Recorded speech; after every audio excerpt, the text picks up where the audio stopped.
Hi, this is Stalnaker with Hub Culture, and we're at Climate Week NYC. I'm here with Mark Kenber, the CEO of the Climate Group, which is both hosting and organizing this fantastic week for the city of New York. Mark? Hi, good morning. Nice to see you. How you doing? Very well, thanks. Yeah, so it's all about to kick off. Tell us what this is about. What is the Clean Revolution? Well, today's the opening ceremony of Climate Week NYC. It's the third year we've done this.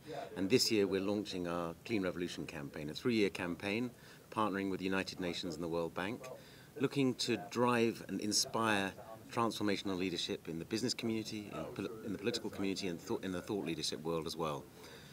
Why are we doing this? Well, in the next 40 years, the world's population will grow to some 9 billion people.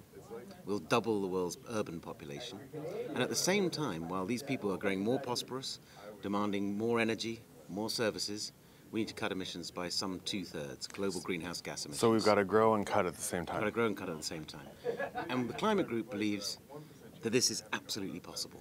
A clean revolution, a transformation in the way we consume and produce energy, the way we travel, the way we eat, everything we do can be done in a way that not only cuts emissions, but also increases prosperity and secures economic growth. In fact, it's probably the only viable way we can achieve those two twin aims. So how do we do it? Well, we start by fomenting leadership. Any process of change, whether it be a technology or an idea, needs some leaders, some innovators, some pioneers. And the Clean Revolution campaign will seek to recruit a coalition of 200 of the world's leaders who are committed to the Clean Revolution and will put in place transformative actions to set that journey on its way. Okay, so if it's about starting with leadership, who's in? Who are the leaders that are already taking part in this and trying to create this kind of new economy? Well, there are pockets of leadership already around the world. On the stage this morning, we'll hear from Mayor Bloomberg of New York, whose Plan NYC has set New York on a sustainable low-carbon path, as well as being chair of the C40 Cities Network.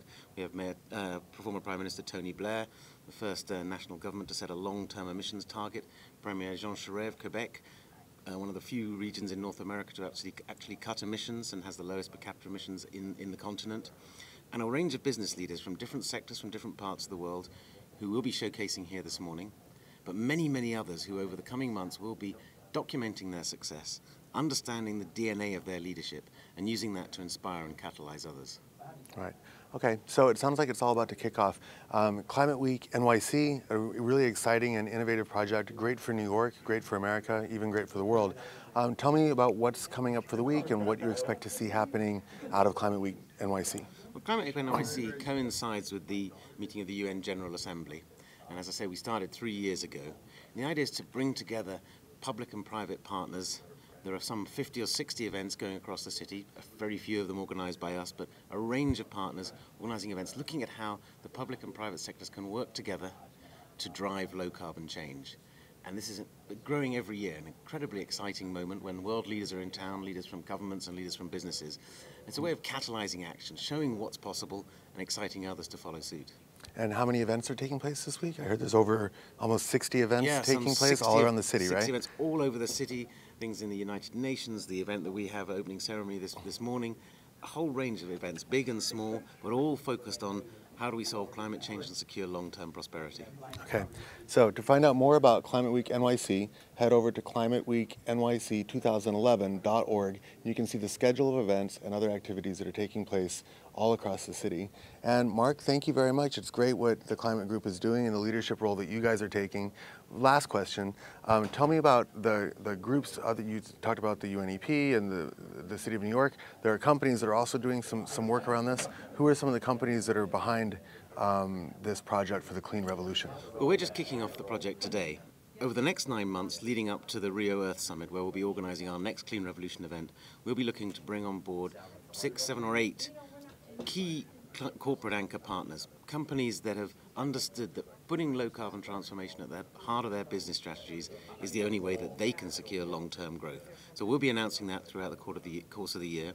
There are already some case studies on our website, companies like BT and Better Place, regions like South Australia and Scotland, cities like New York, already showing the sort of things that are happening, and we'll build up a corpus of incredible case studies that people will say, wow, Is that possible? I want to be part of that, and that's what the Clean Revolution is about, getting people excited about a prosperous, long-term, low-carbon future. Great. It's happening. Thank you very much, Mark. I know you've got to get on stage, and we'll look forward to hearing from you later on this morning with the kind of details about the Clean Revolution. Thanks so much. Thank you very much.